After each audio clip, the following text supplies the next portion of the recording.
Well, what we've got here is another one of Phil's very good Telecasters. Phil lives local to me, relatively local, at least down in this part of the country anyway, God's own country. And he has a habit of putting together some quite spectacular partscasters. And I wish I knew exactly what the formula was. So I can describe it to you. We've got a neck, we've got it sort of scraped off to bare wood with some stains and various things rubbed in. So it's got a nice old-fashioned feel. It's got the old-fashioned curve on here. Split post tuners, vintagey style. We've got a happy smiley face on the back here. Double bound, metallic flake. Can't go wrong with that. V-shaped neck. That's the other thing. It's a very deep V, which is really nice to get your ends on. Grubby fingerboard. Hey, grubby parts, major, and straightforward controls. So what's in for today is Phil comes along and does his thing where he kind of winks at me and says, do your thing. Just that little bit extra on top of what he's done. And I have to say, there's not a lot extra to do, but there's some requests, and one of them is to kind of round off the fingerboard edges, take a little bit of the bite out of these fret ends, a precision level to eke out or free up some chokes, which are here on what is already a very low action, relatively low action. It's 2.1 on the low E at the last fret by my place of measurement, and 1.5 over here. So for a Telecaster, I don't know why I'm saying this, those of you who are in my Golden Banana Pack online Q&A Zooms will know that that's, well, some of you will know that's a myth that I tell myself. Somehow Telecasters can't quite be made to play that way. This is a 9.5, but it could even be more than that. It may be more vintage than that. I'll have to look later on. But it has a little bit of choke out on some of these higher what's-its. So we're going to do that. So precision fret level.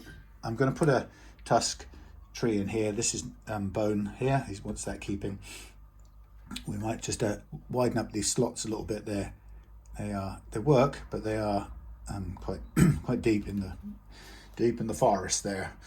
What else? Yeah, we're going to change out the electrics for this, which is interesting because we've got it's a 6-string supplies thingy. It's got one of those bumblebee, yeah, well, something like that. It's probably not bumblebee, but it's a paper and oil thing. We've got the switch, which hopefully it will fit in terms of body thickness. We've actually got the tone there, and we've got the volume over here. So that's a switch.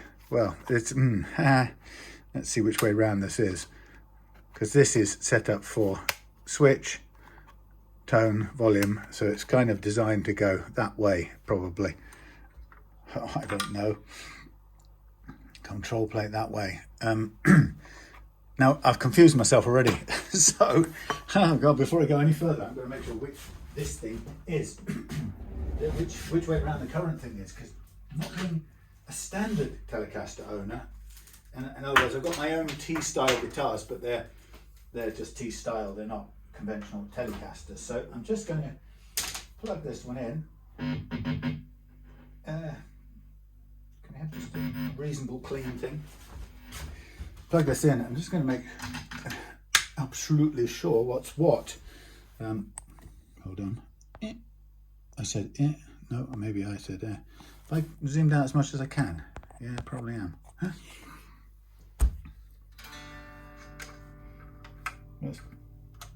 I think I turned the volume down yesterday. If it's a peak or something. Ooh! Ooh!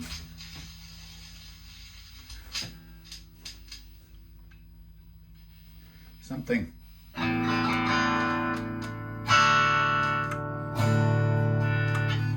Well, in real money, we go.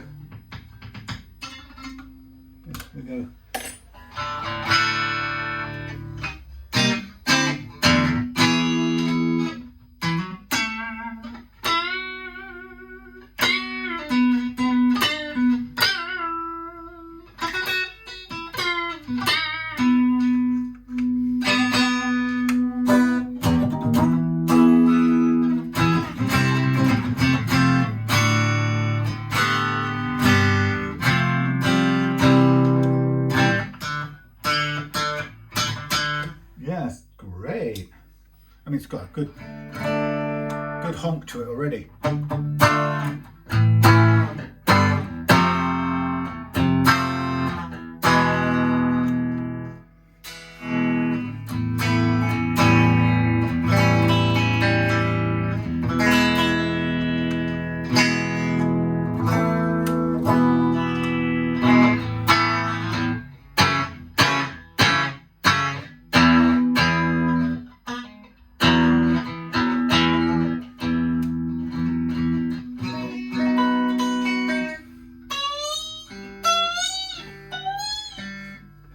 Right, so we have switch. I'm just going to put this down because I get easily, I don't know if I'm slightly dyslexic, but I get things back to front sometimes. We have currently got switch volume and tone going on there. Now my concern is this is not aligned for switch volume and tone. This is aligned for switch tone volume, which suggests to me it might be intended to be done this way round. So that's something I need to ask Phil about, because, oh bugger, I think I need to get hold of him sooner rather than later, because he may want it using those components set up in that configuration. So I don't want to presume upon it. Now, he didn't say anything, and he's very thorough. He didn't say a darn thing. He didn't actually not say nothing. Film buffs might recognise that reference. So why don't I? Come on, Sam. Why don't you? I need to use that phone, but I haven't got his address on this phone. But I might have if it's Gmail. Oh, let's try.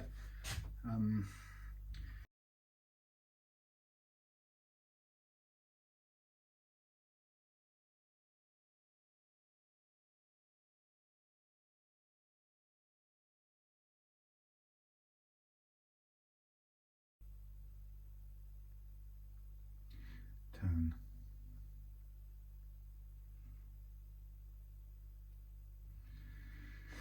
Okay, boring, sorry. Anything back? No.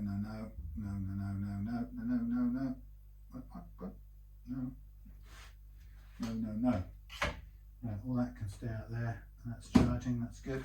Sorry about all that. That's just the thing you notice as you get set up to do the damn thing, and you realise this is not a simple matter. So that length there suggests to me that's the only way that could possibly be. So it's switch volume tone, sorry, switch tone volume. That is definitely the tone, and that's definitely the volume, because that has an output to the switch. So there's no two ways about it. Anyway, this Telecaster has a bridge, heel adjustable whatnot, that thing, and it's currently got 0 relief in it. That's my first consideration. Yes, it contributes to playability, the low and light feel, but I think we should adjust it. I don't think it should be as dead flat as it currently is. So I think we need to, in fact, we'll slack it off and take it out. Now, this is the old classic thing where people say, ah yes, but these are made to be pushed out and adjusted. And I always try and do it, and it always just feels like too much rickety trouble for my liking. Excuse me. So we're going to do an adjustment. We're going to start with this upside down like so. Hand crank this for the time being. Get a feel for what it's connected like. And then we'll do a relief counterclockwise turn. That one a bit free spinning, all creaking a bit. Now, somebody once showed the idea was that you take these off a bit like so, and then you kind of push through. Now, I could feel from the way these are together, the way the screws are going in, that they're biting into this part as well. So the idea that I can somehow push these down and access this, what's it underneath, I think is a little bit, maybe they're not as attached as I thought. Well, I'll take it back there. I'm able to do it. So I get in my bit of access here and I take myself a little crank on the what's-it, and then I wiggle it back to where it was, which is okay, I suppose. And then I'll tighten up. Now, of course, this is the one thing that you can never control on a heel mounted or heel adjusted truss rod. You can never tell whether your adjustment has made the difference you want. You have to reload it, reload the strings, and try it out. So it's trial and error, which is its real annoying downfall. But people like it. It's neat and tidy. It's probably easier to make having it exit at that end. Probably. Right, it wasn't that hard. Thankfully then, that it means that those screws weren't biting into the wood as I had the wood in the pocket as I had worried that they were. So let's get this one tightened.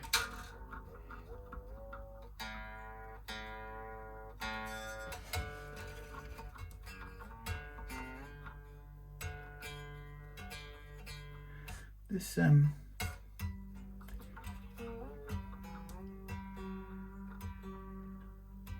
look at this one. There's a bit of bone flake or something, maybe glue's come out of this slot. I don't know, Phil, if you've filled it with something because it was too low, but it's now looks, well, it might be just fractionally too low.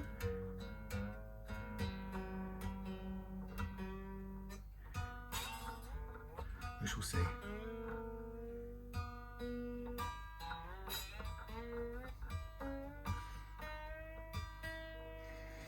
What we've got is a very flat neck and a very low first fret action.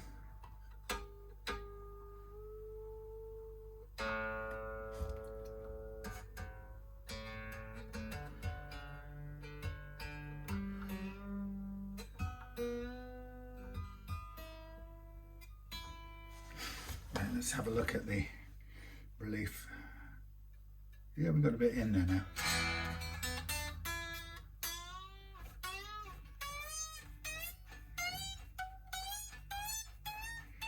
Okay.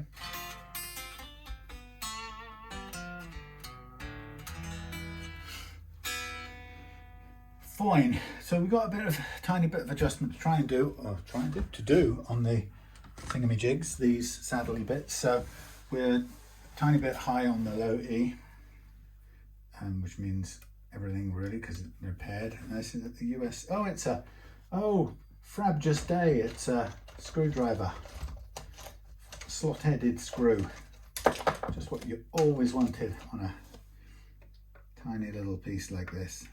Yeah, can we even get in there with that? Don't tell me. Can we even reach it? I'm not even sure we can. Right, what the glorious goodness are we going to use? Well, we've got these little Chinese watchmaker joblets. Let's grab one or two of those. That's a small one. Not exactly what I would want to be using to adjust such thing, but let's do it anyway. 180 degrees on both. It's not actually that bad a screwdriver for the job. So we're going to want to get them to about 1.5. That's not too bad actually. They seem to adjust quite quickly in these pairs. So we have 175 and we're, what did I say? Yeah, we're on 175. So it's this end that is, no, that's bottomed out nearly. No, not quite, nearly bottomed out. Okay, we're on the 150. We're on the bit below 150, so we'll go a tiny bit back up. I'm wondering if this is a 7.25.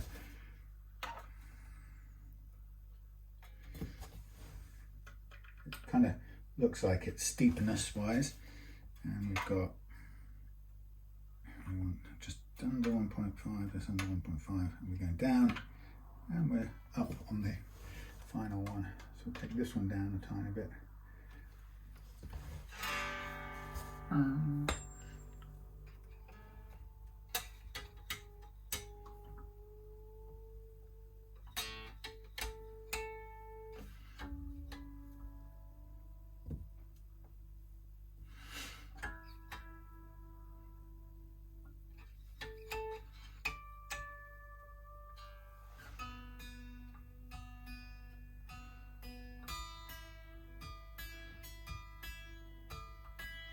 Wow. Phil, you win a prize for the most winds around a single post I've ever seen in my life. Ladies and gentlemen, check this G.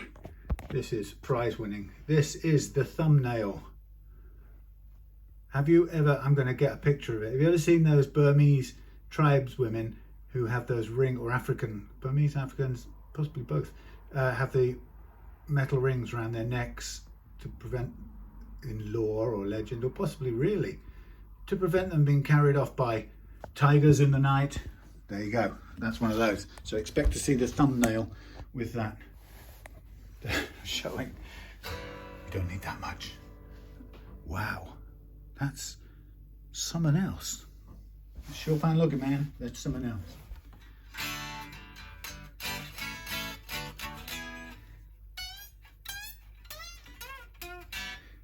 Okay, so what I'm going to do now, we've got the first fret action very, very low.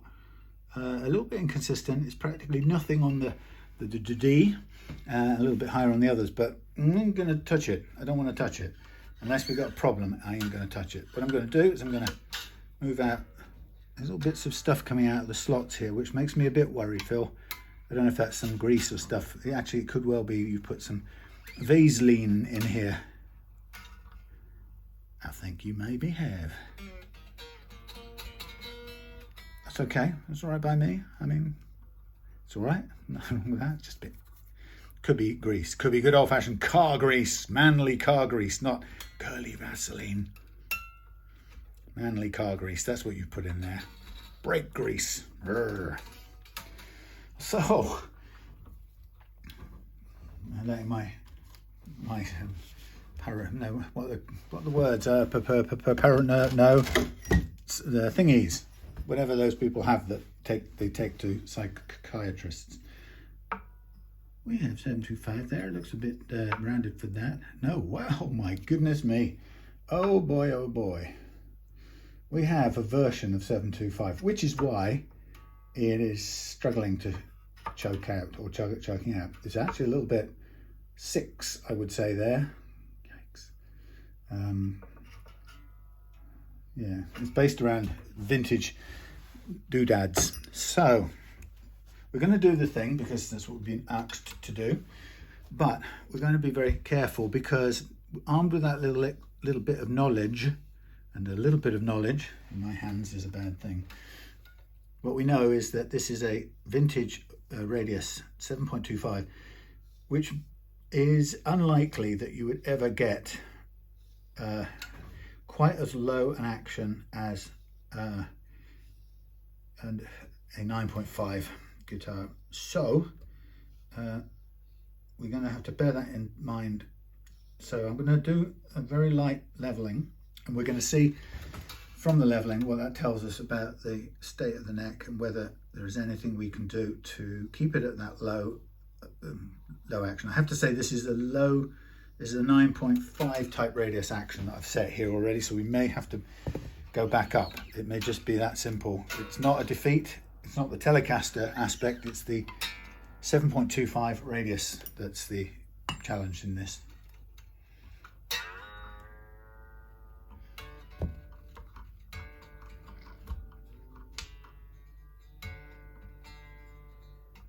That one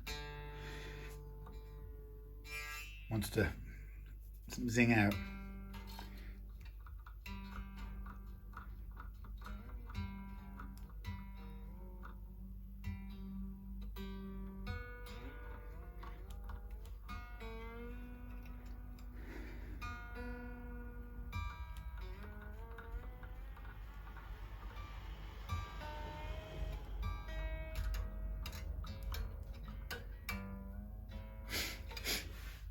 So this would be more about sensing it out with the fret leveling beam.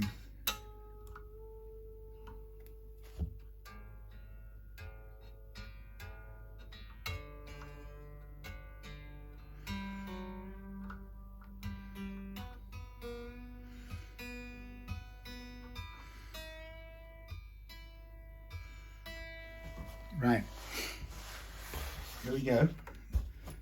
The leveling beam comes out to play. Boing. And we're just going to use it as more like, very much like using a banana leveling beam. No, it's not Harry Enfield. We're going to use it very much like a diagnostic thing, really. Let's see what it tells us about the bunching of the neck. And I think one of the great things about running the Golden Banana Pack membership, which is where people buy this kit and all the bits off me, but more importantly is that they get access to time, question and answer, Zoom time, where we talk in incredibly granular, nerdy detail about using this and what using this tells us about the neck and so on and so forth. So it's very, very focused. And in discussing it with some of the people from that the other day, Sunday evening get together, what I realized in describing what I'd learned of this process over the 10 years I've been using it with this leveling process, I realized that I've really changed my entire view on what this leveling game's all about. One of the first things I had discovered and learned to my surprise in a way, is that, and this might sound a bit abstract to you unless you've been doing this with this particular tool for quite some time, but what I learned first of all is that the thing we tend to think when we don't look at it too deeply about uneven frets or high frets. We think about fret leveling as to do with high frets usually, and of course what I've discovered is it's not about that. It's about low frets predominantly, but it's also the high or low frets that we've come across. So let me change my statement. It's not particularly about high frets. You occasionally get them, but it's very rare. It's much more commonly about low frets, and the low frets we get and the unevenness of any frets we get isn't about frets sticking up. Occasionally you get that, that's true, when a fret hasn't been pressed in properly, but actually the majority of the work that I do with this method, this fret leveling method, is actually working on a bumpiness of the fretboard underneath. So we get low frets, but it's not because somebody's hammered them in, it's because the fingerboard dips at that point due to the way the neck behaves under string loading, and it's the compression that seems to make it bumpy.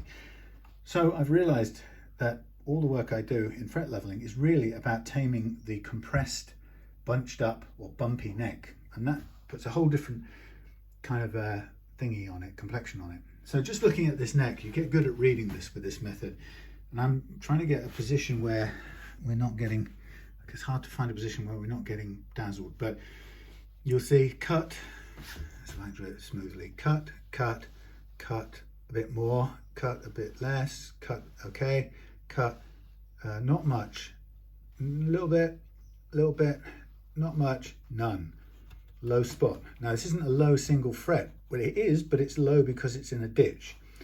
Not really to do with the fretting, it's to do with the nature of the fingerboard. Now, could we pull all the frets out, level this, re-radius it with a block and then refret it? Would we perhaps get rid of, could it, in other words, could this be a permanent little dip in the neck? It's entirely possible, but as chances are, it's a dip that appears when the neck's under compression. Even if we can't prove that, what we can say is it's there when it's under compression, as it is here, okay? So we know under compression, this fret is low, it sits low. A bit more higher, cut, cut, cut, cut, cut, cut, cut. And actually everything else is reasonably good. There's a little bit of play wear, but that's not bad, but we have a low spot. And that tells me, the thing it tells me is if I replace the string and the what's it, that thing nut where you play it. Am I at the zoomed out zoom? Yeah.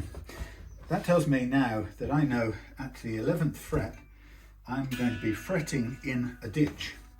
And that means that I could predict, possible, not guaranteed, but I could predict that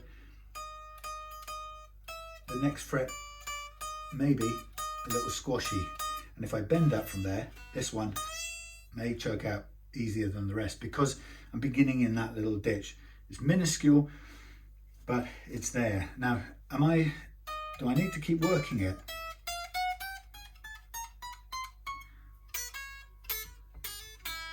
Judging by how that plays on the single notes right now, no.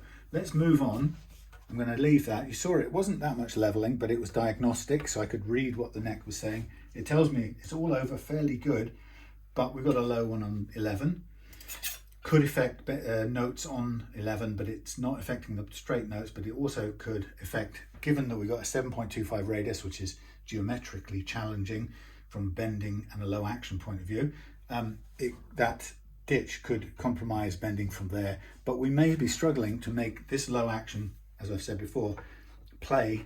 It'll play all the notes, okay, we can make it do that, but what we can't do at this radius, tight radius, what we probably can't do is make it do all the bends we want it to do, which is something that all classic Strat and Tele players with the old radii, the 725 radii and below, sometimes even less, in the older, not necessarily Fenders, but in some of the older guitars. That will be very familiar, that people will know that you can't make a 7.25 or below play without, or bend without choking the way you can with a larger radius. So that's a geometric limitation. It's not a failure of the fret leveler or fret worker. I'm a nighttime fret worker.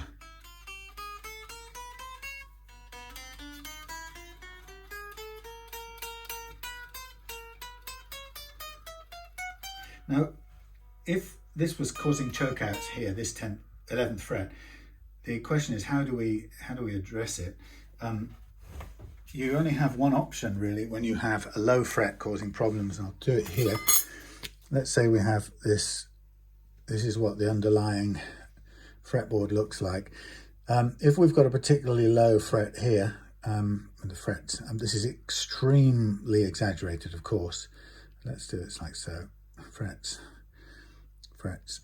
If you've got a fret in a low spot like this, the obvious thing is you have to bring the ones either side of it down a bit to kind of basically even out, to find the median distance between them. You don't want this to be, you have to reduce the amount by which, how much this one is lower than the other two, or the ones either side. So it's a matter of bringing the ones either side and all around down to bottom out a low fret.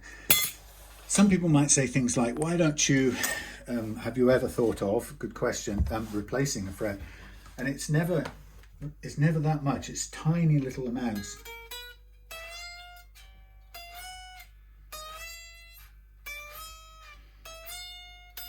So I'm getting the chokeouts as I bend over into the G track. So the next one is going to be the really important one.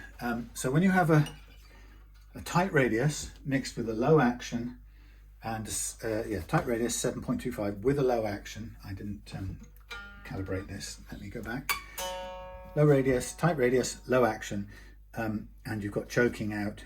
You are aiming to, if you like, it's critical to make sure that the frets in your G track of all places are level, relatively level. That's the way to describe it. And so now I'm just going to recalibrate to make sure that I've got the beam as close to a sample of this neck shape overall as it can be. That's pretty close. So particularly with this tight radius, you've got to get this G track. It's the one that gets in the way when you do bends. You want all the others to be level too, but you've got to really work on this G track, and that's where you'll tend to free up any choking bends.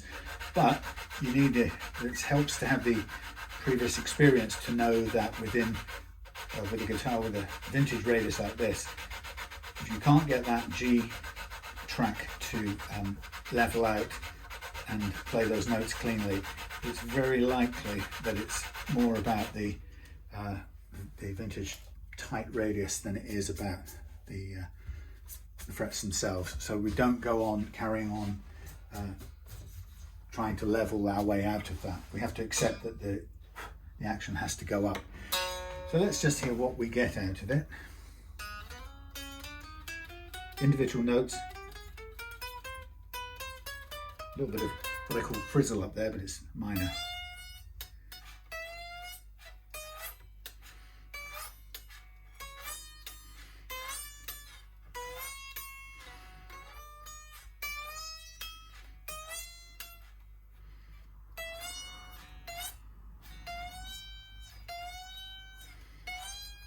Weird, it goes past it.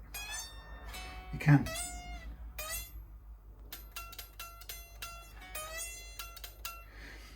Yeah. Just check the place. Well, that could be over into the, almost over into the D.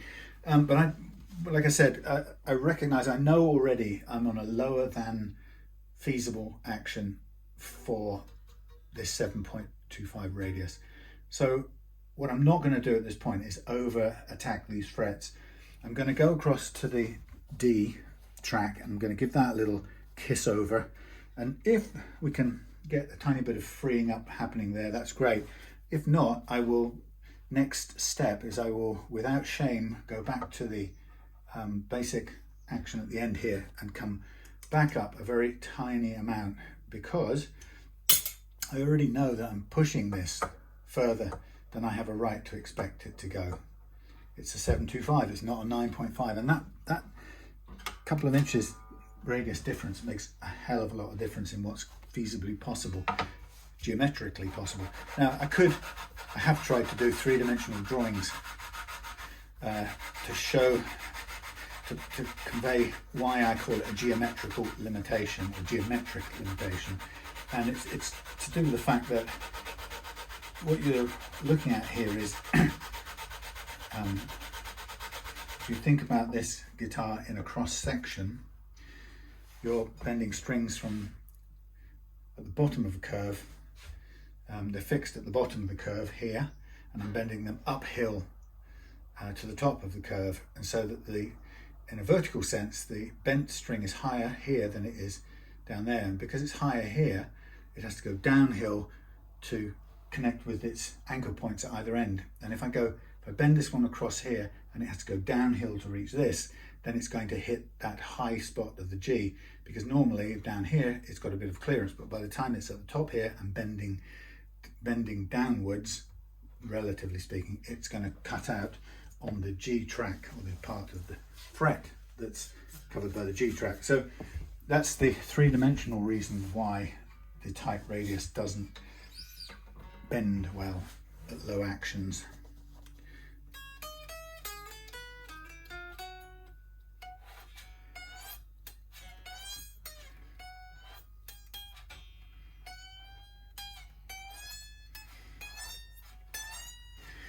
See, I think we're nearly just about there. I'm going to go and give the G a tiny bit more, and then I'm going to listen to it again, and then I'm going to stop basically, because I'll have done as much as I want. These aren't massively high frets to begin with, look like they never were. So what I'm doing is I'm just hoping that this tool, under mostly its own weight and a tiny little bit of side to side, front and back movement, I just want it to just get rid of any discrepancies in height, evenness of the frets.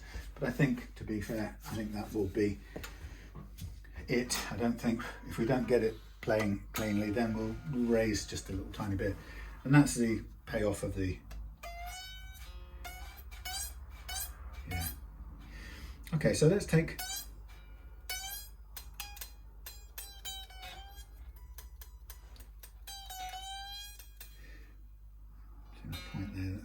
track. So I don't want to cut any more away. I want to respect the metal, and I also want to recognize that this is a 7.25 radius. So what I'm going to do is, I went back about half a turn, so I'm going to do a quarter turn on all of these. Okay, if I can reach them out of the way here. What's a quarter turn there? Thank you.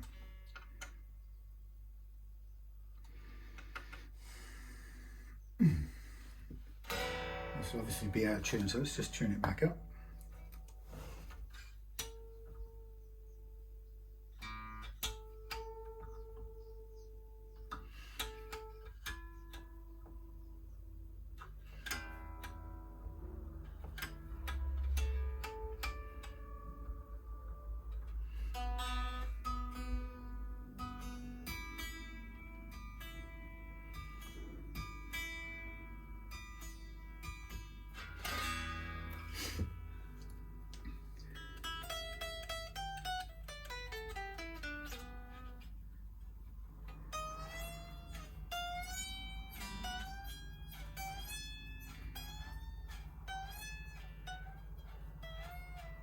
So that's just about cleared those notes.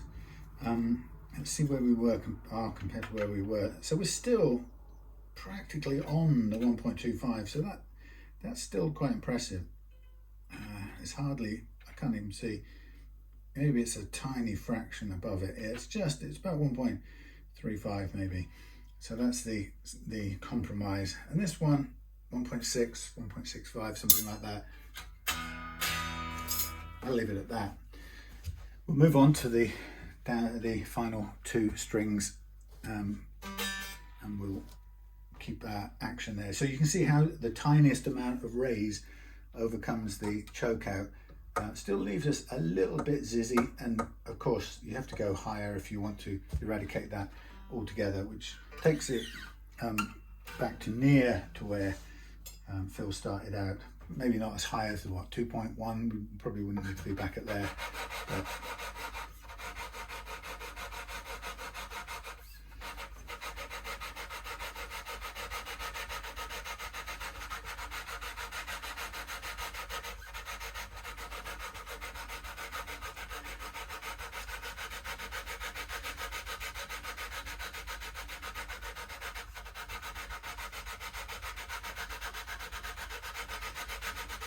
Ronnie, if you're watching, all the best primates stick their tongue out while they do work. Apparently. It's a sign of, I don't know what it is, but human beings do it.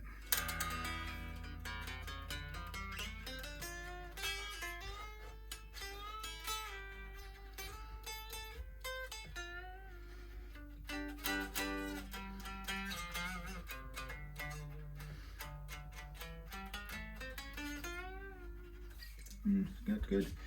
One more.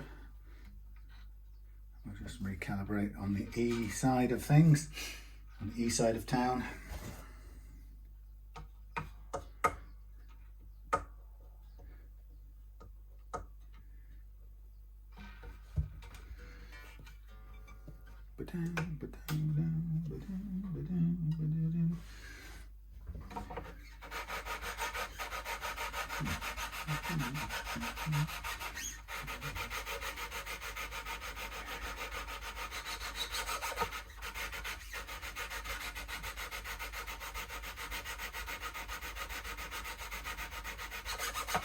What I'll do is I'll do a little bit of cleaning up, edge filing as well.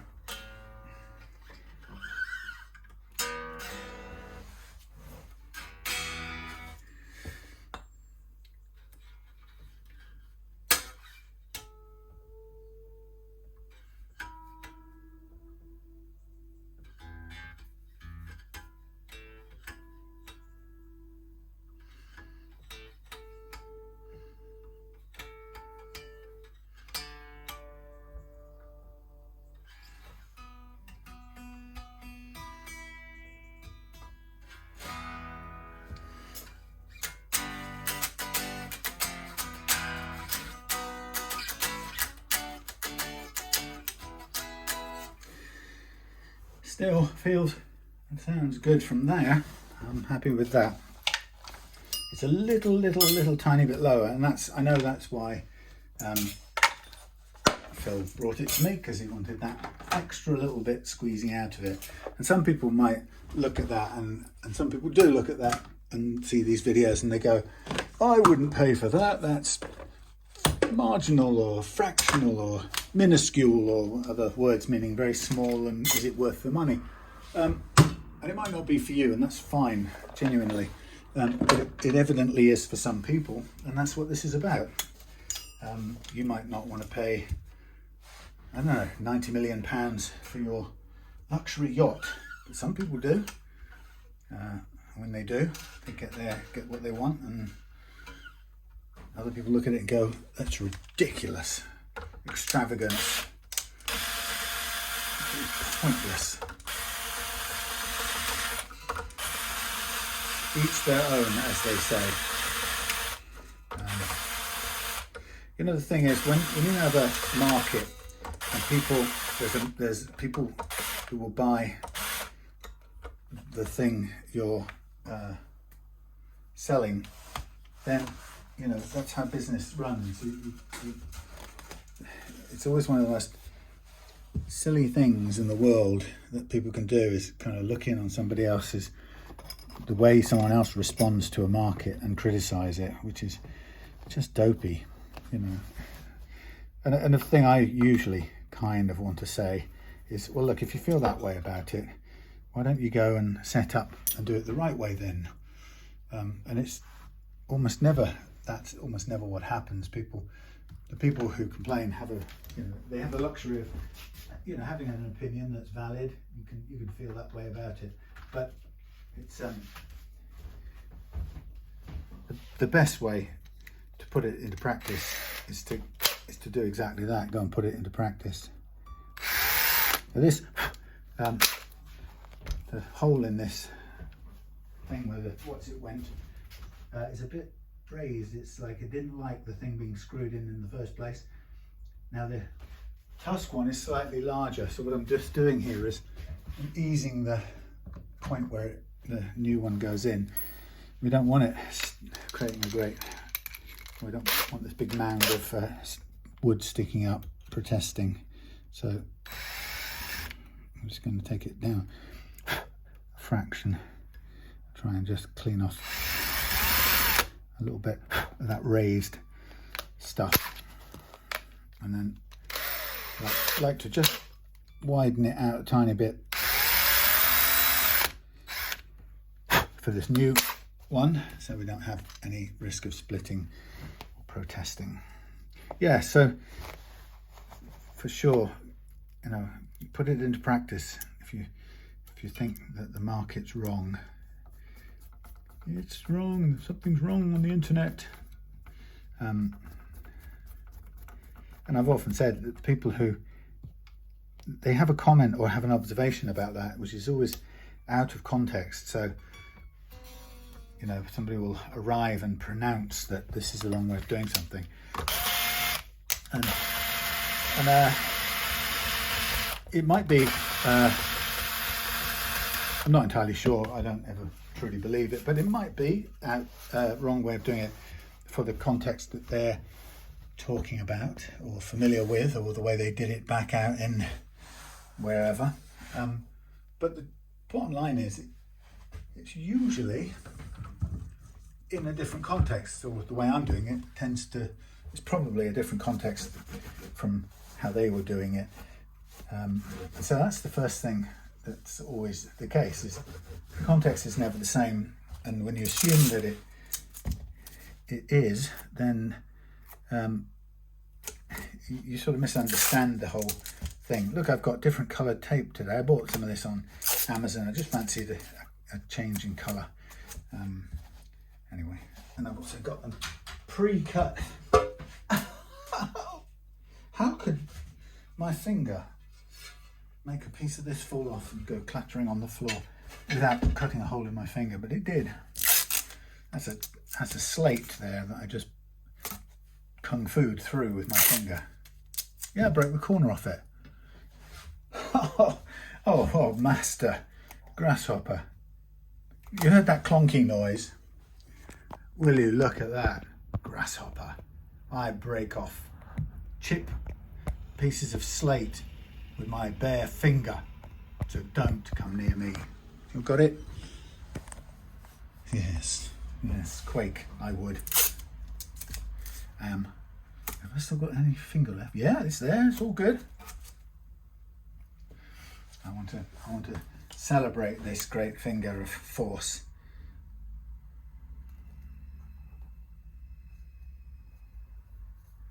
Yeah.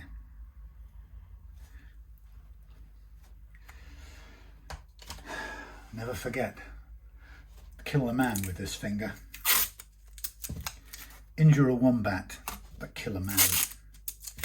Get him on the corner of his, I don't know, brittle bone, scapula or somewhere. It's him doomed. Ah! Or if you hold up a tile like that for me in the martial arts dojo, is that what they call them? I could impress the North Korean dictator or the Belarusian dictator, potato-faced, self-appointed dictator of Belarus. Sorry, that's not very respectful. Lukashenko.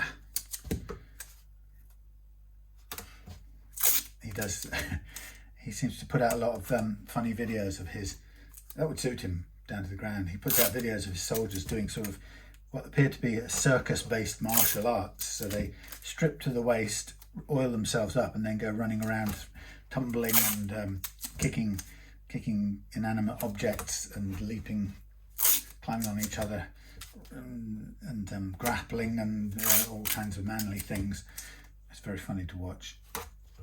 If it wasn't all so damn serious. Right. Okay, so I'm astonished at the destructive force of my middle finger.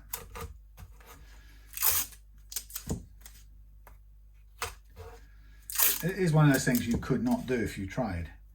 I would like you to strike a ceramic tile and smash off a piece of the enamel with the tip of your middle finger on your right hand. Go! But it's not possible. I'll kill myself. I've just shown you it is possible.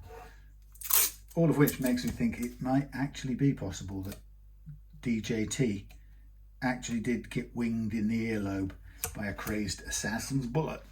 I was listening to some of that earlier, just FYI. Anyway, so I believe it now. I believe it probably could have possibly happened. It just seemed a bit unlikely. Anyway, I was reading in the garden today. It's quite funny. My choices, i.e., come up here when the evening comes round and it's darker, and in the summer cooler, and so on and so forth. But it's a nice way of doing it. In the olden days, or more older days, the reason it sort of worked out this way, I ended up becoming a very late owl, but it ended this way because for many years, over the last 20, I did a lot of taking Claire to hospital appointments, and luckily either how did it work out? Well, yeah, I was always working either from home or I was at home, or we could schedule them when I was at home and not having to go back up to London. But ever since I stopped working in London back in about 2015, then for her second bout of cancer, I was able to, I was at home and I could be there to take her to the endless regime of treatment, chemo, radio, surgeries, follow-up surgeries, reconstruction surgeries, you name it, but I could be there. And so I sort of started to, around about that time, work much more in the evenings, so I could get through the, I surprised myself, what's that? Get through the days of treatment, then I could work in the evenings for a few hours, and it just worked out really well. And the pace is okay because I'm no good for more than 3 or 4 hours standing up in the workshop, so I never tried to do more than that. So that fitted into an evening. So we felt very blessed that we had the freedom to do that. And there's absolutely a reason why I was telling you this story. Yeah, I can't remember why I was telling you. Something to do with working in the evenings, why I work in the evenings. Oh yeah, so we were at home today, and of course, you know, people who come by the house, and it's often for Real Love Guitars, there's a lot of delivery people bringing things. So I was constantly having the every lady turn up, or the Amazon drivers a few times a day bringing things. And on a nice day like today, we spent probably 2 till 5 in the hammock reading or listening to things and chatting or whatever. And one of the things that we like to do is I like to read out loud, good old-fashioned style thing. And so it's the last few days that it's been sunny, the every lady seems to have turned up exactly. I think we'll use green tape because that doesn't really work very well for that part of it. Yeah, so she's turned up every day at the exact point, and so have the delivery Amazon people.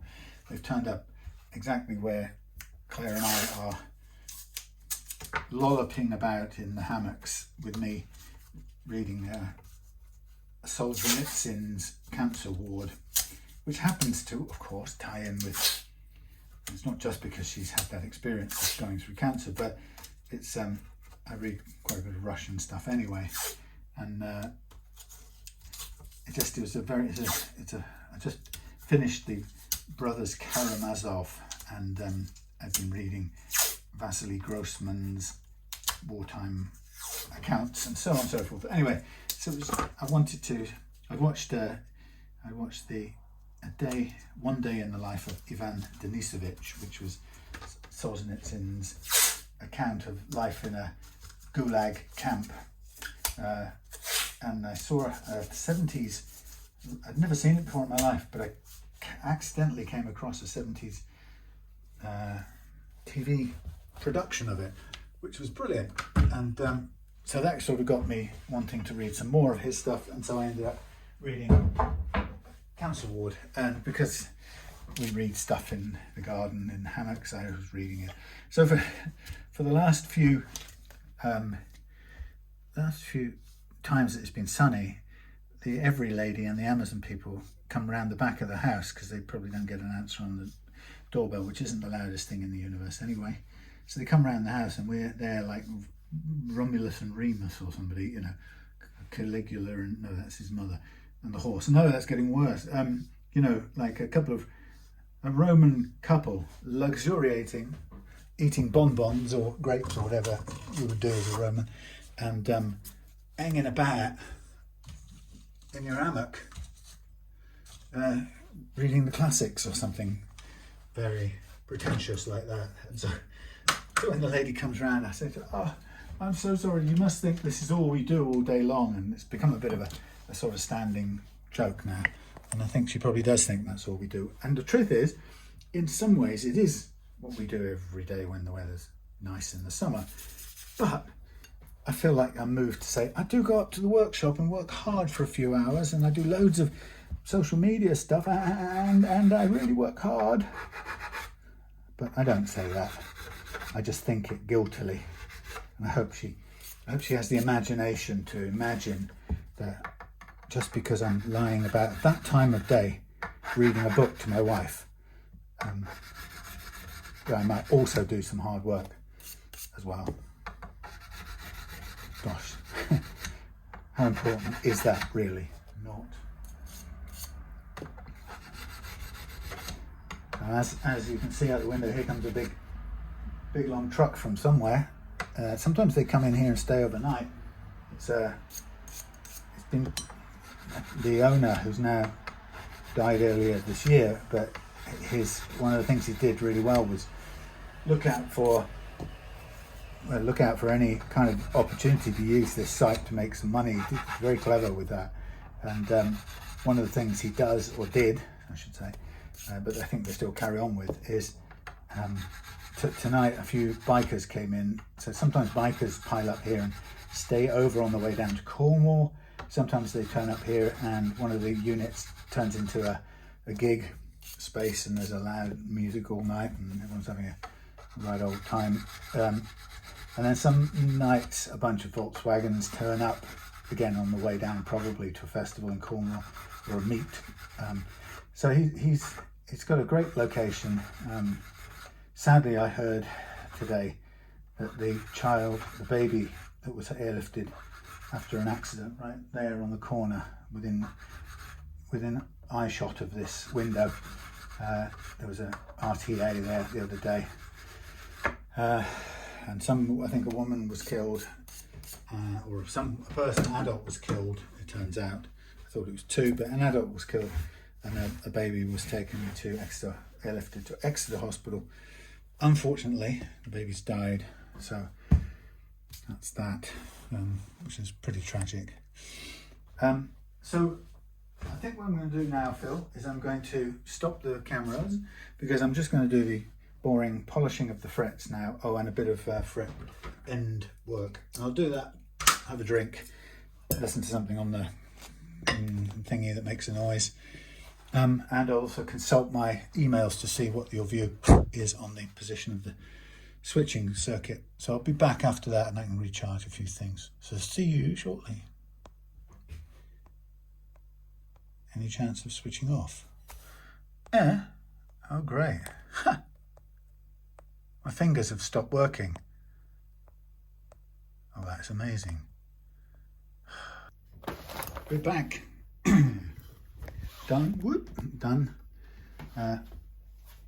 Frets recrowned, polished, softened up around the edges, and a little bit of rounding off on the fingerboard edge really is a kind of physical issue.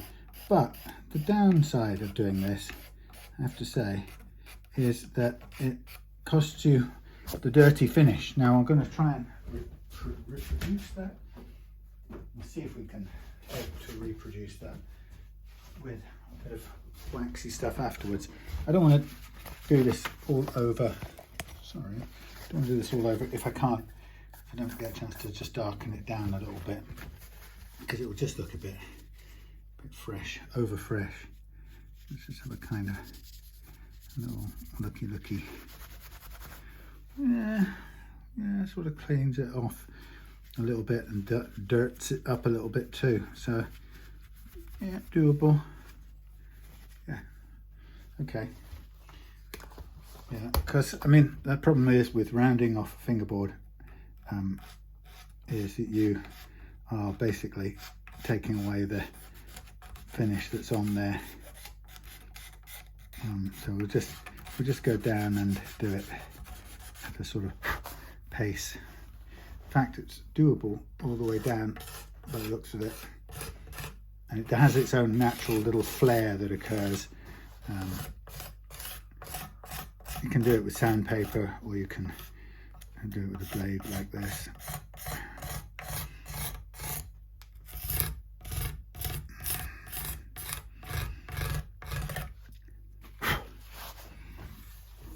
Of course, it's a little tricky down this end. I'm going to put a bit more tape back on here, just to make sure that the finish don't get scraped.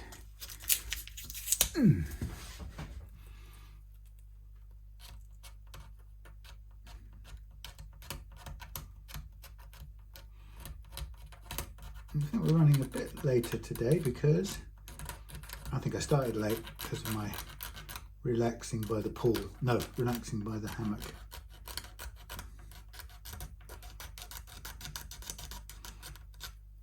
So once I get up here, it's a bit sharper up here than it hasn't been rounded off before, so it all looks a bit cleaner and sharper.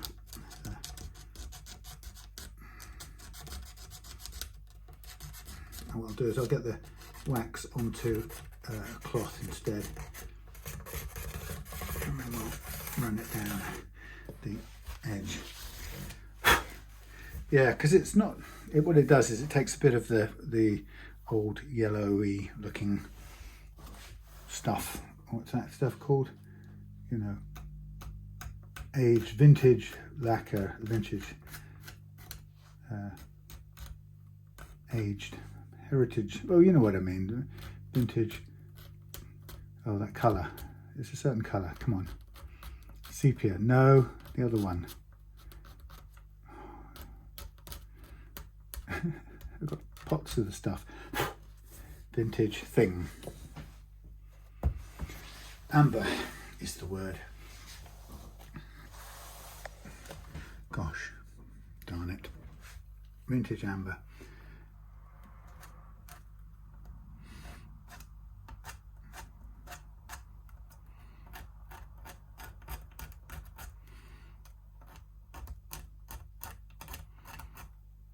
I was just listening to some Ukraine commentary, or Ukraine Russian war commentary.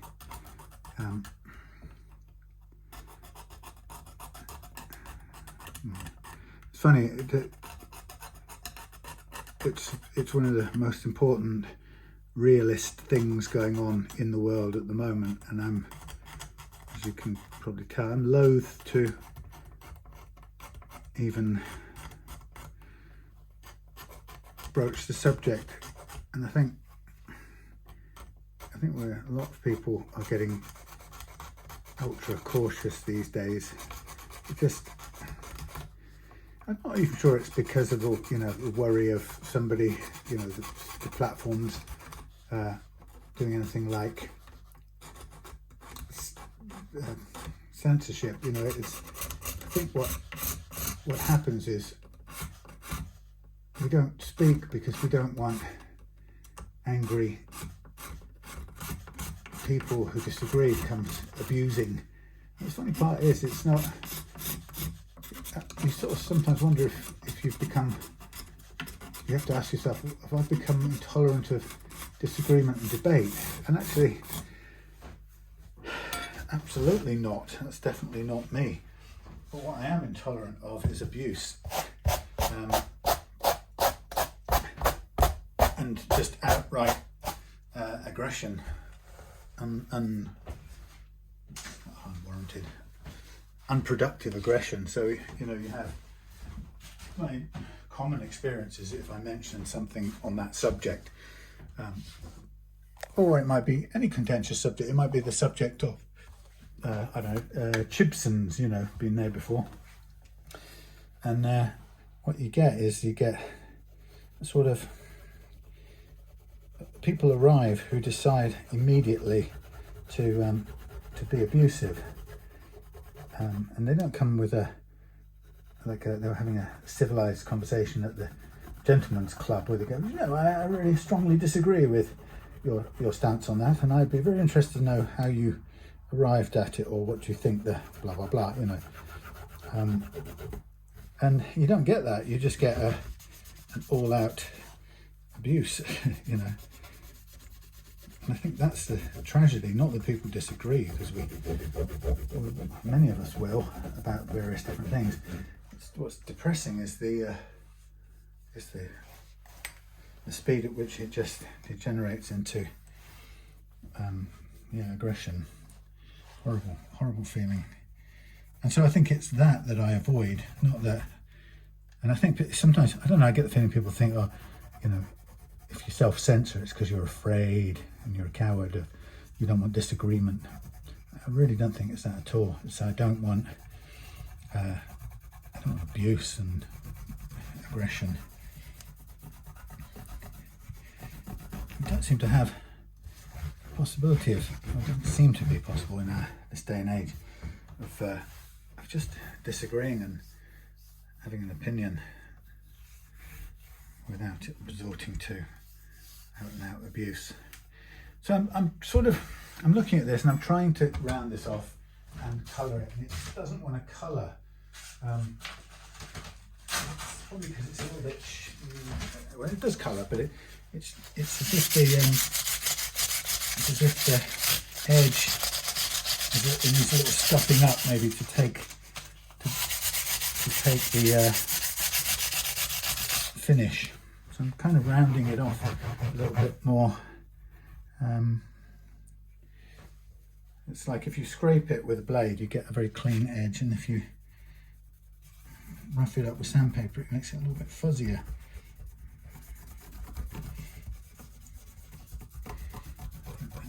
Probably do the job. And say it's not perfect because you really ideally want to be rounding your edges before you fret. It's got quite a nice feel to it. Perhaps a little bit sharper up there. It's quite hard to get purchase on the fingerboard edge.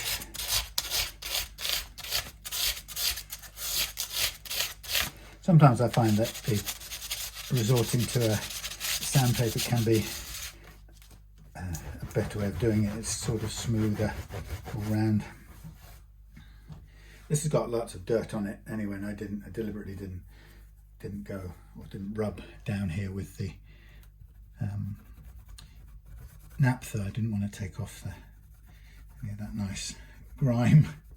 I'll leave it all on there. So I'm just trying to grime this up as much as I can here.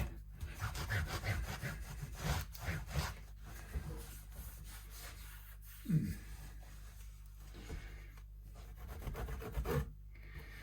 we can do the same sort of thing down here.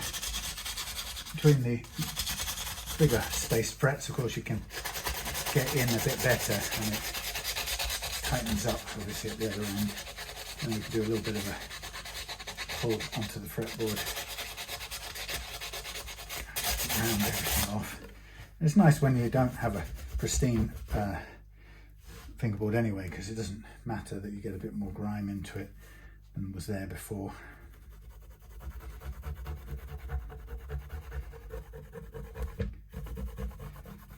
So this is Monty's guitar wax. It's quite a good colorant thing. There we go.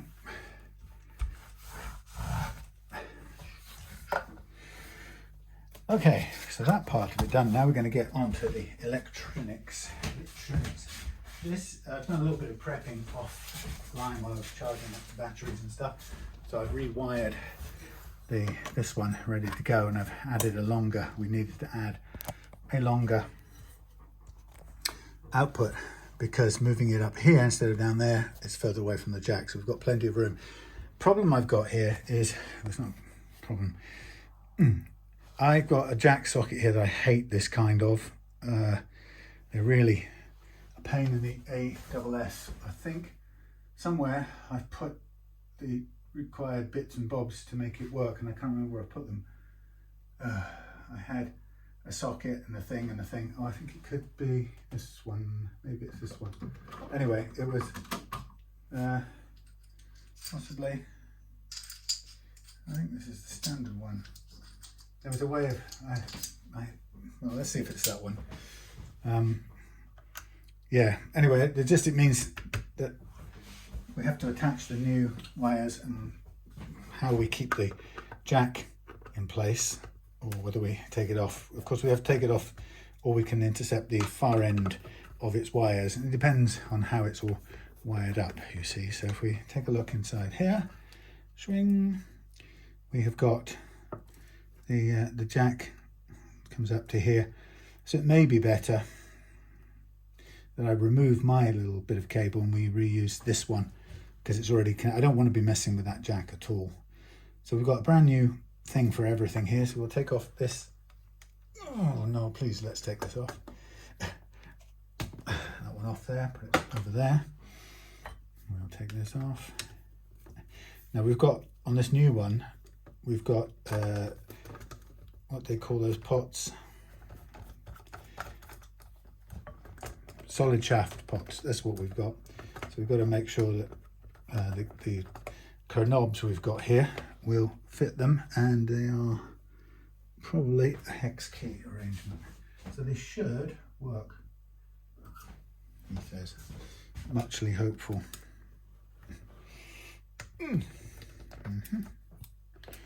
Although these go well, actually.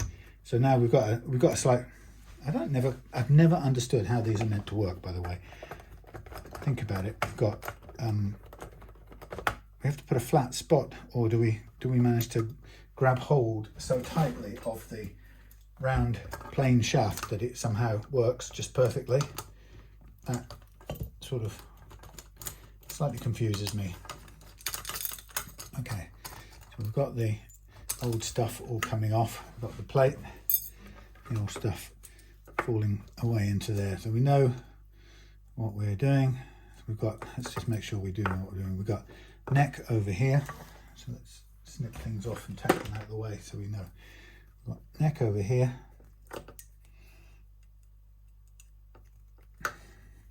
That seemed to come off a bit too easily. Neck over there. Bridge over here.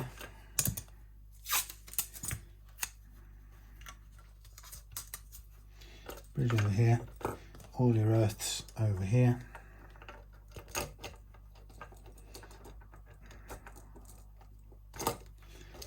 And we've got our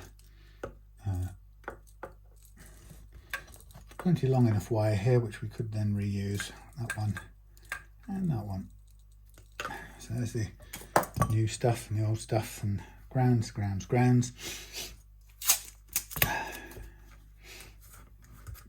Bridge ground, double joined up there somehow, and our stretched together, coiled together pair.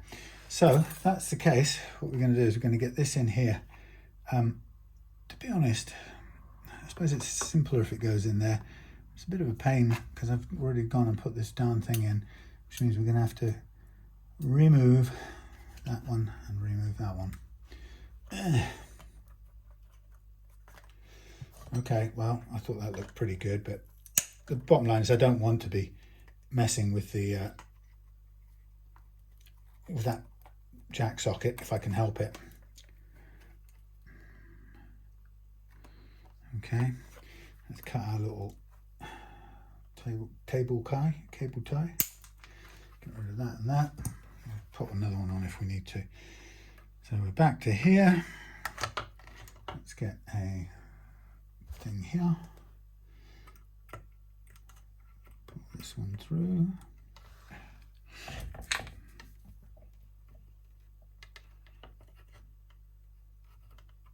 Oh, I'm switched off. Anyway, that's going to move unhelpfully. Will you stay in one place? Will you stay in one place? Fine. You stay in one place. Right, gonna need that to heat up. And we've got a bit of wire prepping to do, I think. Anyway. Yeah. Come on.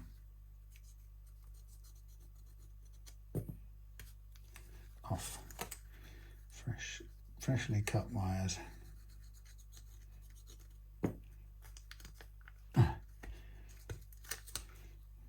Doesn't like doing that.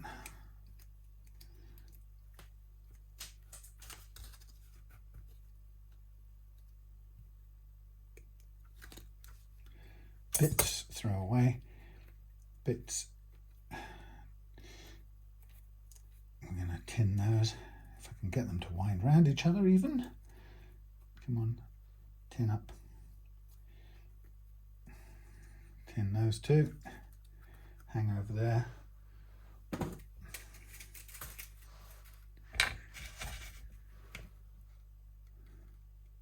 Tin. Technically, I should have just put those together, but I didn't think. We're going to snip those up. Now, what was I going to do while I was at it? I was just going to remove this. Like so.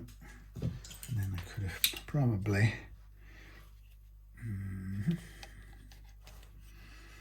I can see if I can remove this solder from here. Yes, just enough. Yep. Stay there.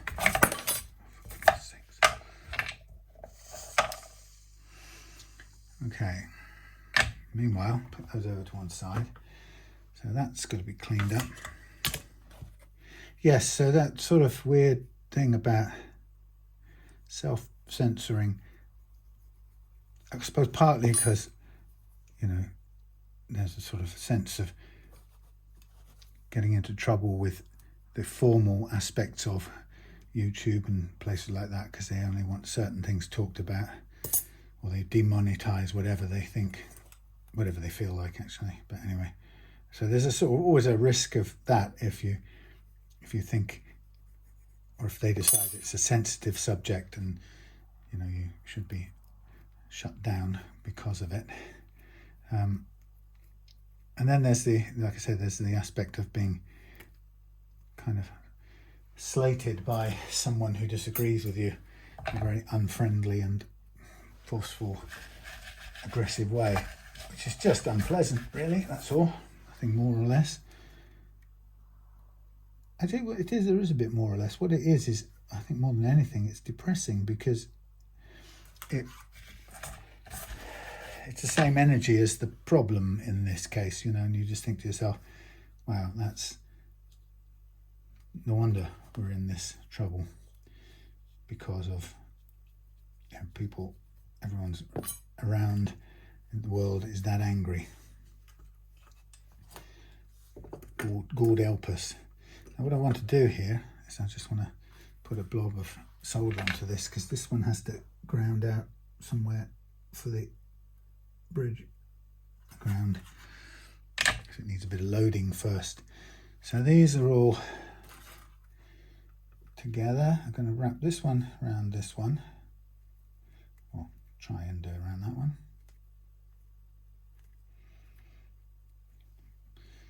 and probably lose a lot of it.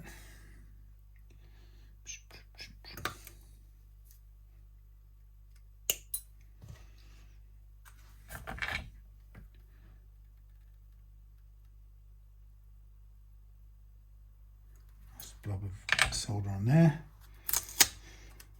Get that out of the way for a second. Those are ready to go. Did I? Yes, I think I did. Didn't look like it.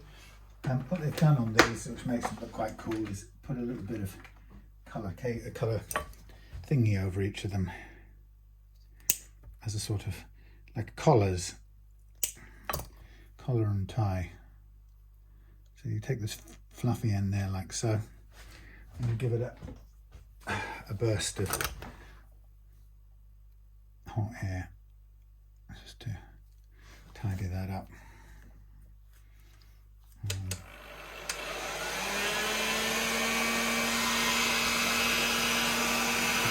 Get it out of the way.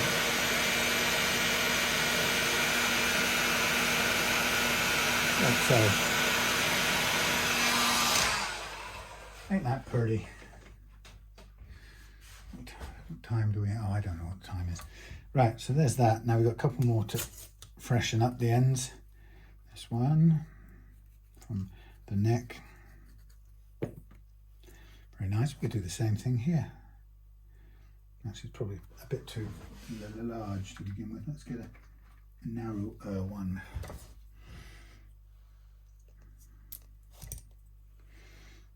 Do it as long or as short as we like. Before I do that, let's do this one. So that's the neck, and here's the bridge.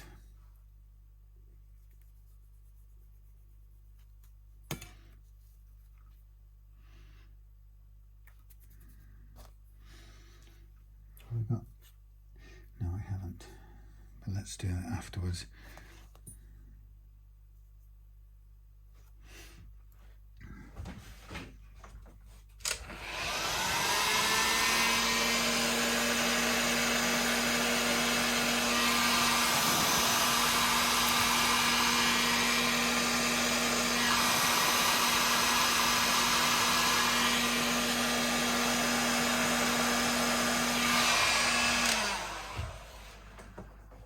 How neat. It stops all the fuzzy bits going fuzzy. That's what annoys me with that vintage pushback wire. It's always It's always fuzzy.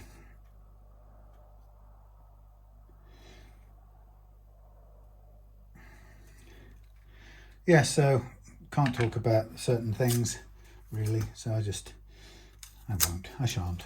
I'll leave it at that.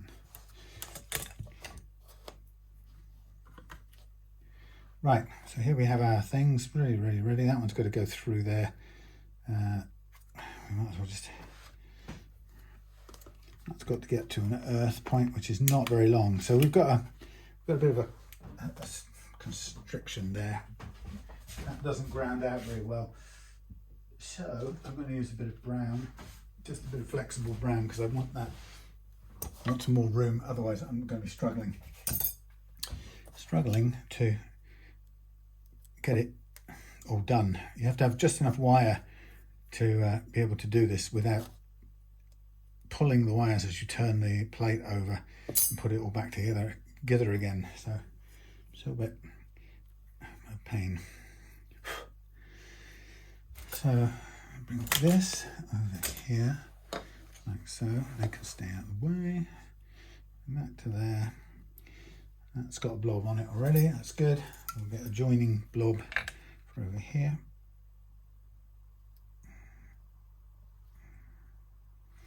And a grounding blob over here.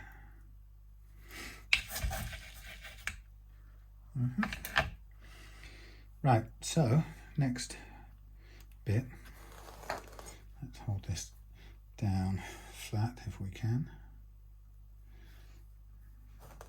Go around here, go around there.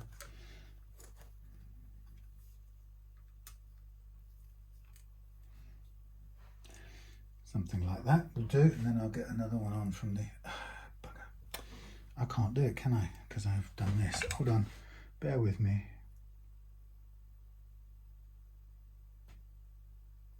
Something like that.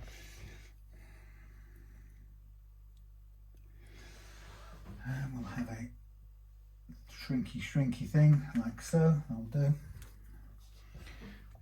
Right, so now we're joining that one there with that one there.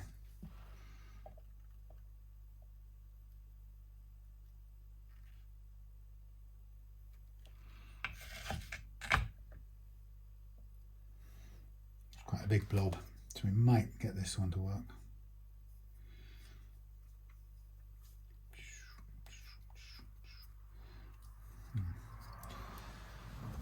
Stretch it a tiny bit.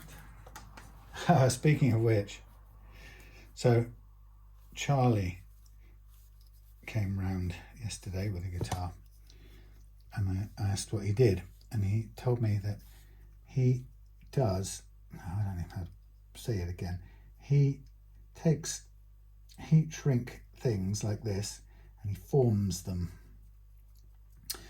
so that he stretches them after they've been made.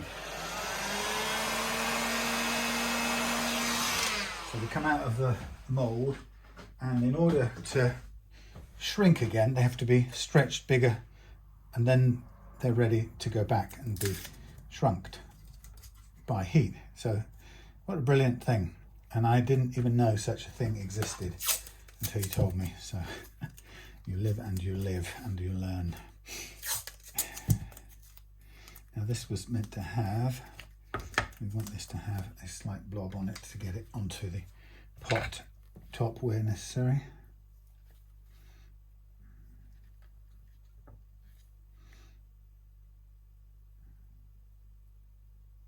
Like so. Okay, so now I'm ready to put the pots together, but we might as well get them off here and onto the plate. First thing I'm going to do is just run the plate. I don't want to make them, I'm not aiming to polish this or anything. It's not meant to be perfectly clean like anything else on this guitar. So I'm going to remove these things and one of those things.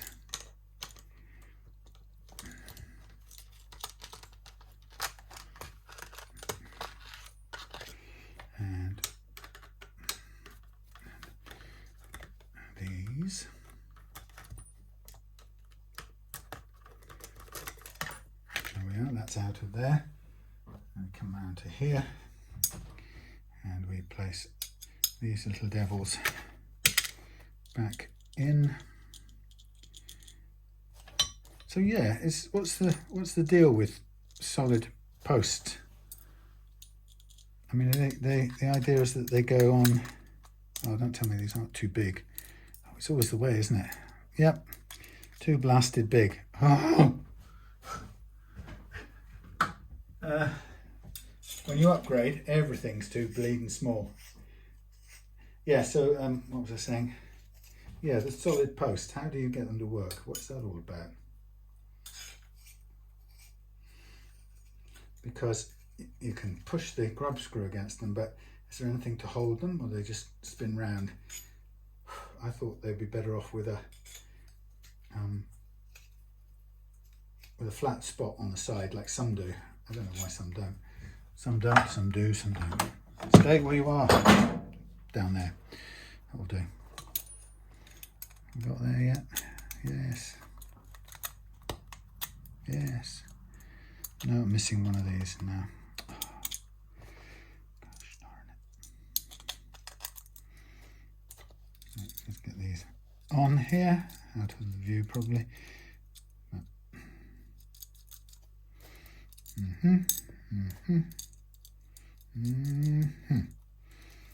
Right, just tack those on for a second, and then we'll get this in place if we can.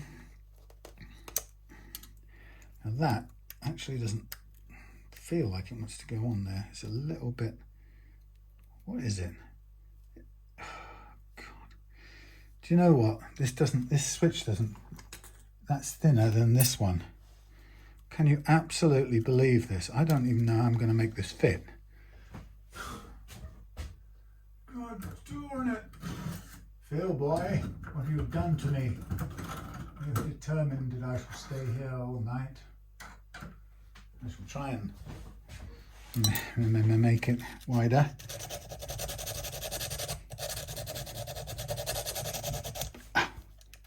But seriously, damnation.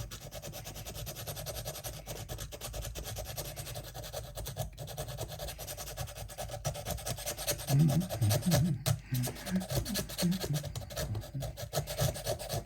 on. I mean, really, will that go through? Huh, just about. God blimey. This is... What is the matter with this? That doesn't like that at all. Oh, how could you do that? How could you accidentally get a blasted thing that's wider than the thing? It's never happened before. 6 strings, oh no, it's not 6 string supply's fault. It's the original, whenever the original people that made this cover plate, electrics plate, they're responsible. They're guilty. It's their fault. Oh yes.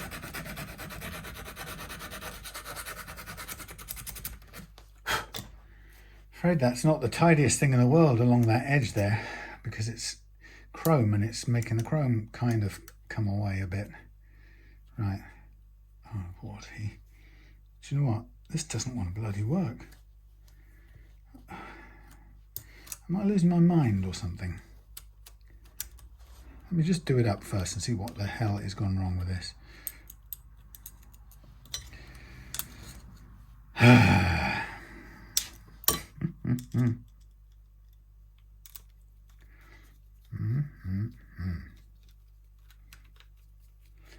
Let's see what we get. Yep, it works, but that's close. There's something about it that it doesn't like. It's fractionally too thick. So we've got it working, which is the main thing. Oh, stay on there, would you?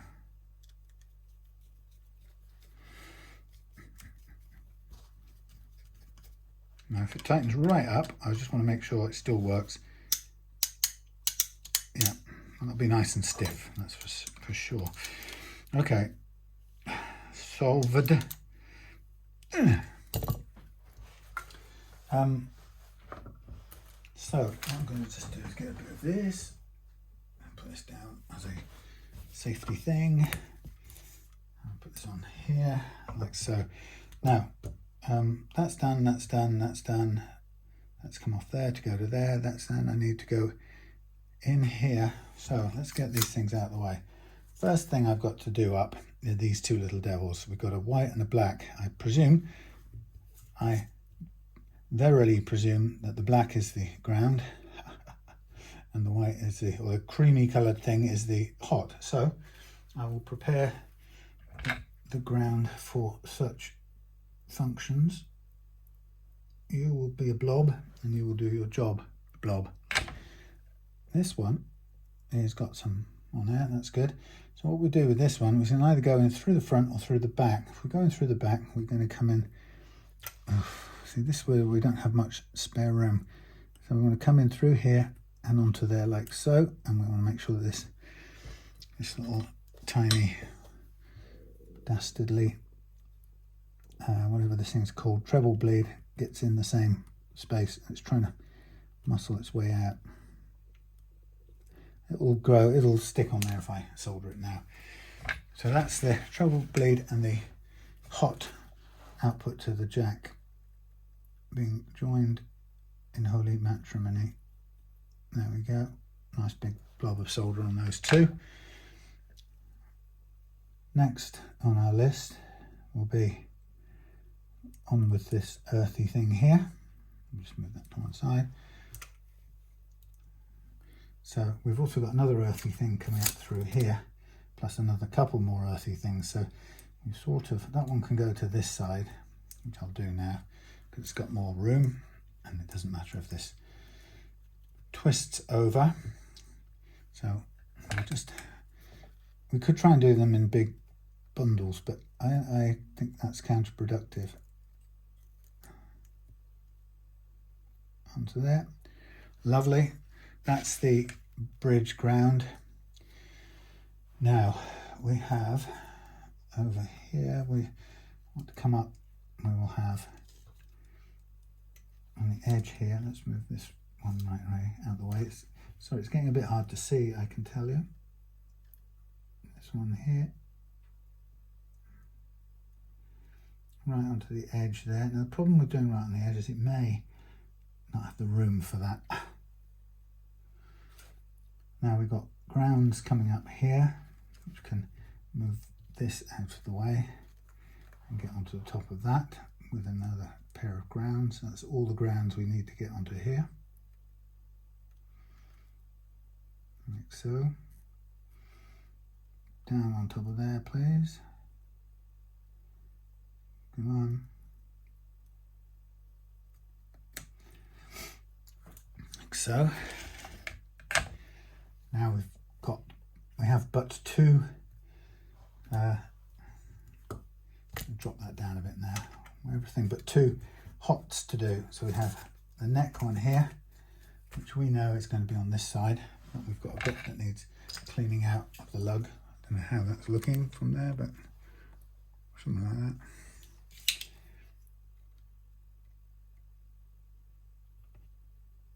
that. Thank you. This one can come up there and do so.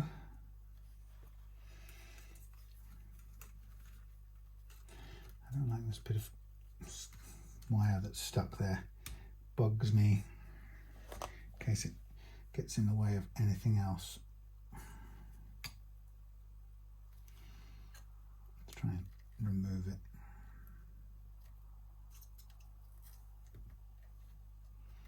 Oh, come on, man. Thank you. Right. Nice and clean, you see. That's what we want. Okay. Solder away. Hurrah. Neck in position. And then up from here we have the bridge coming up from here. I suppose it would come up. No, let's come up from this side since we've got to go into this side. but it comes over and it's in the way of the, I don't want it in the way of the spring, so let's come up the same side and let us try and find a way to make it work like so-ish.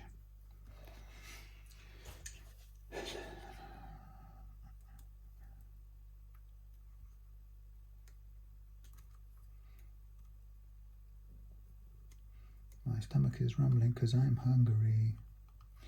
Right, away from there. That's in the lug. And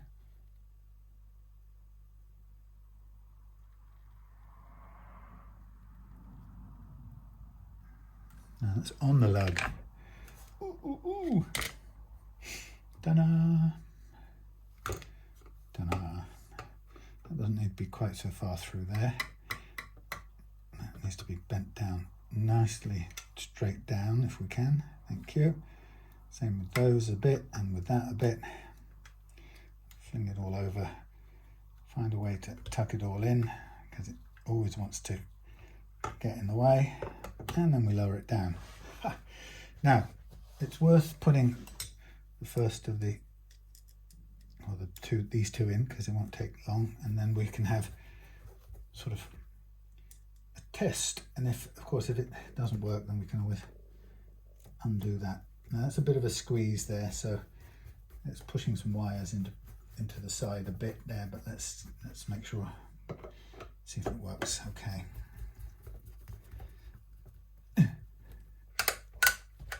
Okay, so power, noise, blimey, not this one, I don't think. That will do.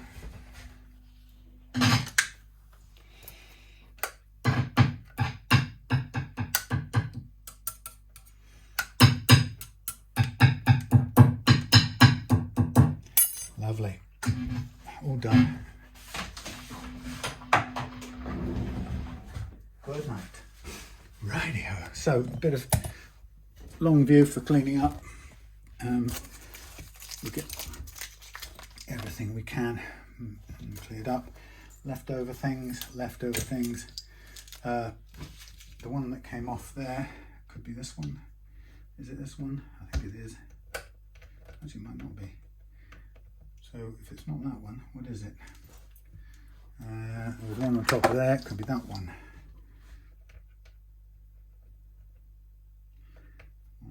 That's a nice thing. Yeah, that'll do. Yes, lovely. Right, while we're at it, before I get onto the stringy bits, let's try these and see if they accommodate these.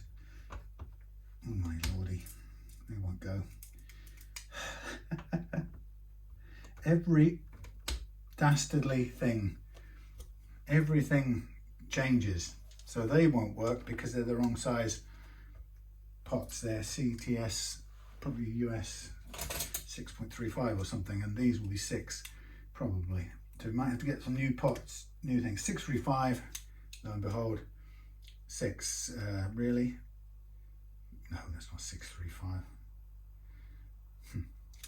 Well, what do we do? That should be held on by a what's it. Do we get a chance to widen it? Well, that's probably not the best set. 6.5. 6.5 is a bit much. 6 is slightly too small. 6.5 is extreme. We don't have any kind of versions of it. 6.5. I mean, if we go with 6.5, we'll get them on. 6.3 almost gets them on, but I just don't want to break the pots trying to get these on. They'll get stuck on forever. So let's see. Not going to be any good for anything else. We have got grub screws in the side. We might get away with 6.5 in them. I can hear you giving me approval, Phil. That's good. Watch me go. Hello, 6.5.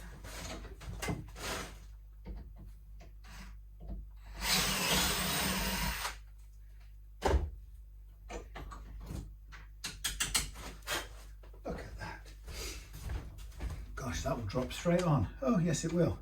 Now what happens if I lift this up and do it up. Goodness gracious me, it seems to work. Right, I'll do the same with that one then, eh? Yes, sirree, Bob. 6 5s.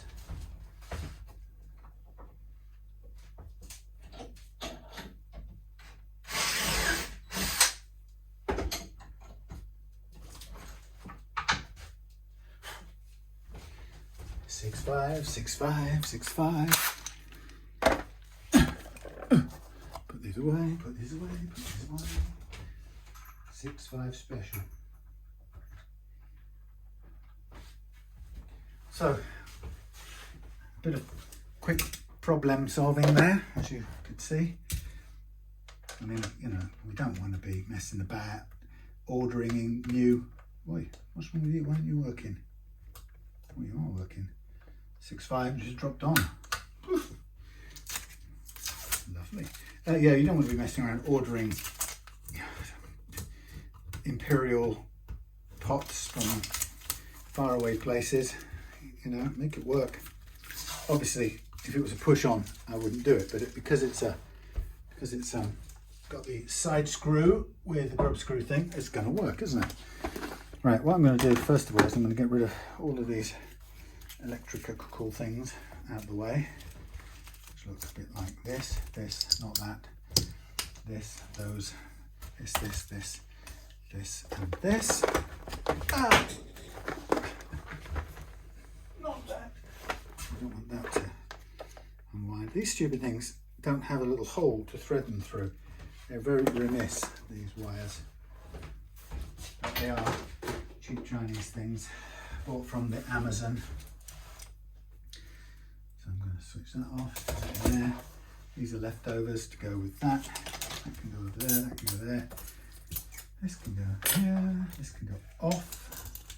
This can go out the way, over there.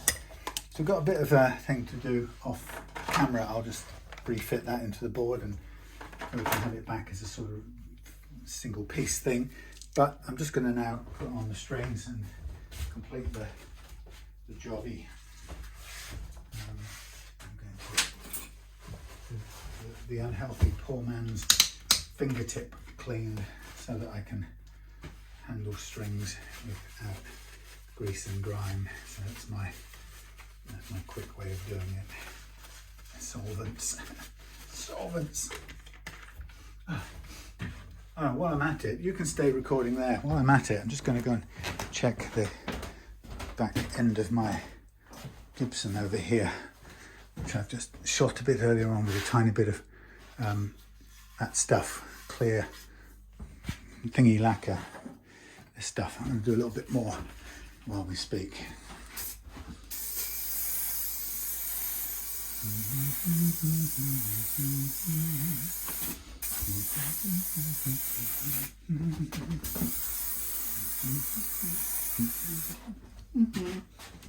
That's all I'm doing. I can stay there and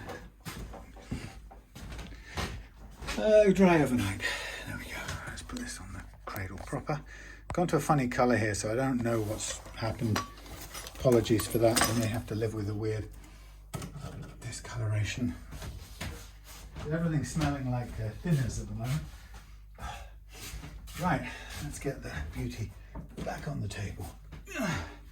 Ready to go. So all it is now is stringing, stretching and intonating, and we'll be ready to go. Now we have these Dario XLs, and these are 1046s with a slight variation, 13.5s as opposed to 13s in a standard set, so here's a little bit of a different thing. On the back of this, one of the things that Phil pointed out was that one of the ferrules appears to be sunk down inside the back of the guitar, but in fact it's not sunk, it's a shorter ferrule, because the string, the ball thing, is held at exactly the same place as any of the others. So it's not like the ferrule's gone further down than it should. It's clearly what it is a shallow ferrule to begin with, which is an odd thing. How that came like that, because we were both sort of thinking about, do we drill it out and try and replace it with a plug and drill again? And actually, it's perfectly solid the way it is. It's for some reason it's a shorter one, a shallower one, and it's doing its job. The ball is exactly the same height into or depth into the body as all of these together, so it's not really a problem worth fixing. Yeah, it's a solution without a problem, or something. So anyway, in through the back here is the particular ferrule in question. All good.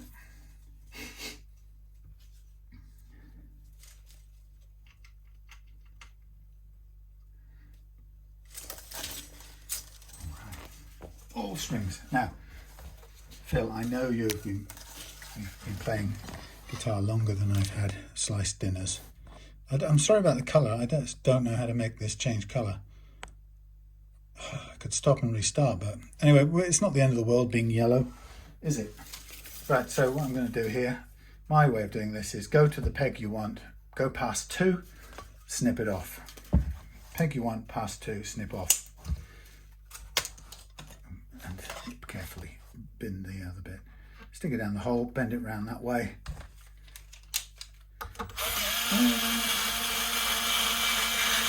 Go downwards, and you get about 2 turns on there, and it's all good. Those pickups are a bit close, I would say. Peg you want, past 2, snip. Now the reason I speak it out loud is unless you do go to the peg you want, you can get the wrong peg sometimes, and then you cut it too short and it won't go. I've been caught out many times that way. Peg you want, 2 pegs past, and you're good. Obviously you get to the end and you haven't got pegs to measure it against when you get to the end, so you just estimate the 2 pegs worth. It's about 2 inches or 80 millimeters or something like that, whatever it comes to. Is it 80 mils? No, they're about 30 mils apart. I don't know what they are apart, 25, 30. Peg you want, plus 2, snip. Oh, I nearly thought I was going for the B there and I'd got the wrong one altogether. Got the wrong one.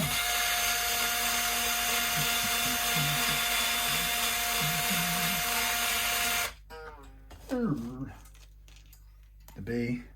Peg you want, past 2, can't see the second one. Guess it. Because there's only the E next to it. Wrap it round, hold it down. Wrap it out.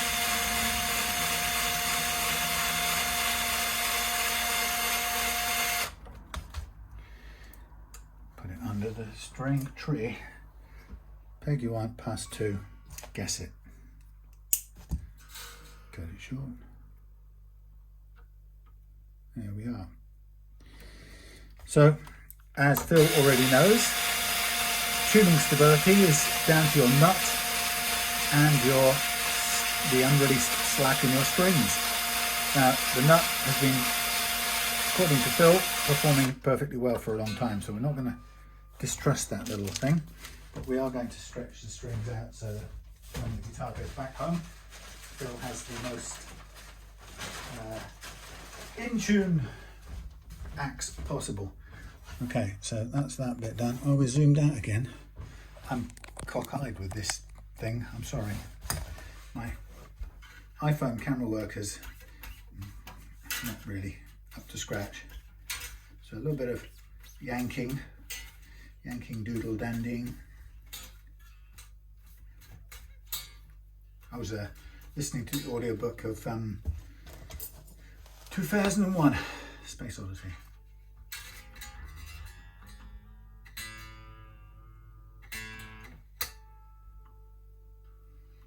Great story, great film, also a good book.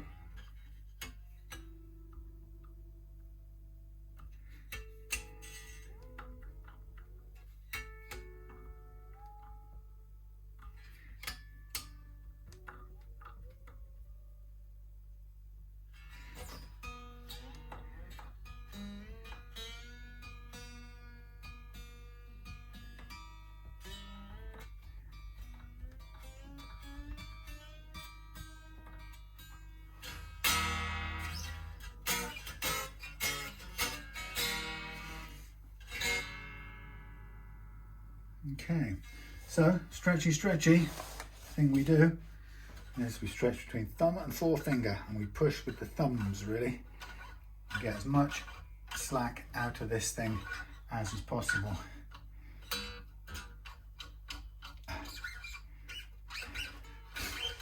That's the aim, and we do it really until it doesn't go out of tune anymore, and that's the secret. Now with this one, we're also keeping an ear on the nut.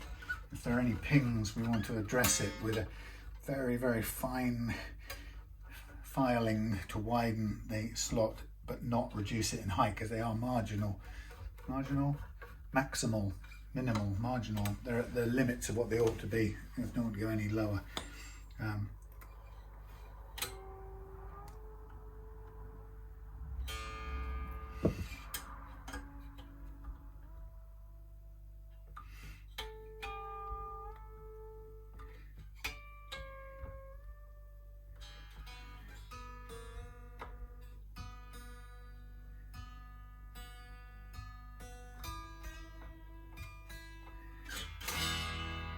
Sounds great. I mean, plays great.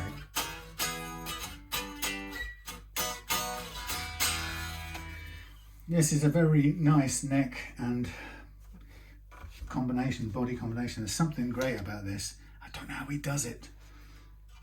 I'm gonna have to ask him his secret one of these days. I'm just taking that down a little bit because it's a little bit close. You don't want it pulling on the magnets too hard. Yeah, how do you do it, Phil? Don't know, but you do it. Very nice. This is the second, at least the second one of yours I've wanted.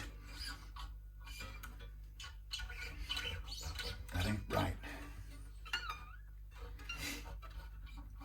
I like that though, when somebody knows what they're doing. You can feel it.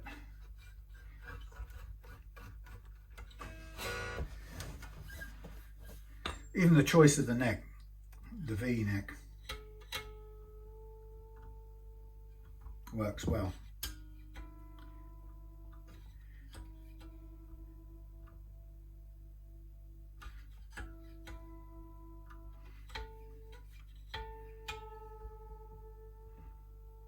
We're close.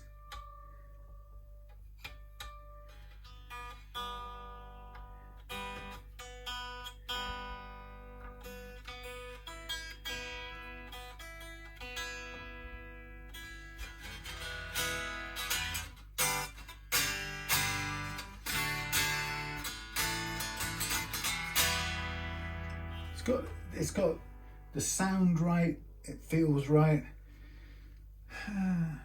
Why?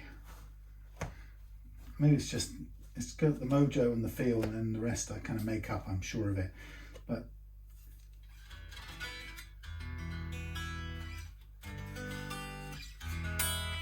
and of course now what it has is bare knuckle pickups as well. What time is it in real money? 22:15. Oh lordy, that's a bit late. Well, whatever, you know, I'm done. Yeah, I'm not going to plug it in and play it just now, but I do like it. Very nice. Okay, thank you for watching. I will play it at home a little bit. Nice big V-shaped thing. I would like, if I had more time, in fact I might ask to borrow this back from Phil to sample that neck, because I would like to make one for myself in that shape. So you heard it here, Phil. Thanks for watching. Hope you enjoyed that. See you again on the next one, which is going to be a Made in Mexico Squire to be refurbished. See you then.